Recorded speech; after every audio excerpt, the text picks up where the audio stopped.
Well, আপনারা সবাই আমার বিভিন্ন পোস্ট দেখে বুঝে গেছেন যে আমি গত 18 ডিসেম্বর খুলনাতে একটা প্রোগ্রামে অ্যাটেন্ড করি। প্রোগ্রামের বিস্তারিত শেয়ার করব এই ভিডিওতে, যে সেখানে গিয়ে আমি কি করলাম, কেন গেলাম এবং কি অ্যাক্টিভিটিস ছিল সেখানে।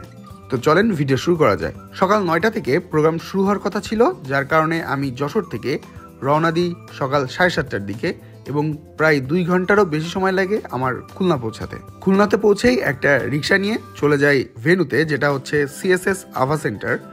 সেখানে পৌঁছাতে প্রায় 11টা বেজে যায় এবং গাইজ অফ দ্য সেশন আর সো কোঅপারেটিভ, যার কারণে আমার কোনো রকম ইমব্রেসিং সিচুয়েশন ফেস করতে হয়নি। যাই হোক, আমি একটা গ্রুপে জয়েন হই সেখানে গিয়ে, এবং সেখানে মোট 4টা গ্রুপ ছিল।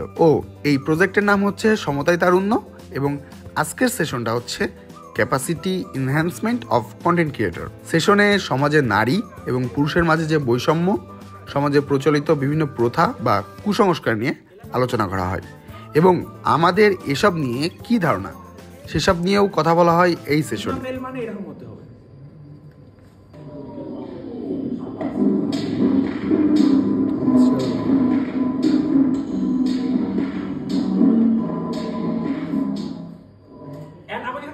বলেন তো, এখানে যারা বিশেষ করে ছেলেরা আছেন, কারা কারা এই ধরনের ভিডিও দেখার পরে একটু ভাবছেন যে আমি যখন হাঁটবো আমাকে যেন দেখতে এর মতো লাগে? অনেস্টলি হাত তোলেন, মানে সত্যি ওনের এক্সপেরিয়েন্স এই যে প্রকাশ করা যাবে না, মানে এটা আলাদা বিজ্ঞাপন আমরা দেখছি যেখানে সাকিব আল হাসান এবং তাসকিন মাশরাফি তারা এই বিজ্ঞাপনটা করতেছে, ক্রিকেট খেলতেছে, সেখানে কিন্তু কোনো মেয়েদের অ্যাড করা হয়নি। হ্যাঁ, শুধু ছেলেদেরই কাজ খেলাধুলা, সেখানে তো একটা মেয়েও থাকতে পারতো বিজ্ঞাপন।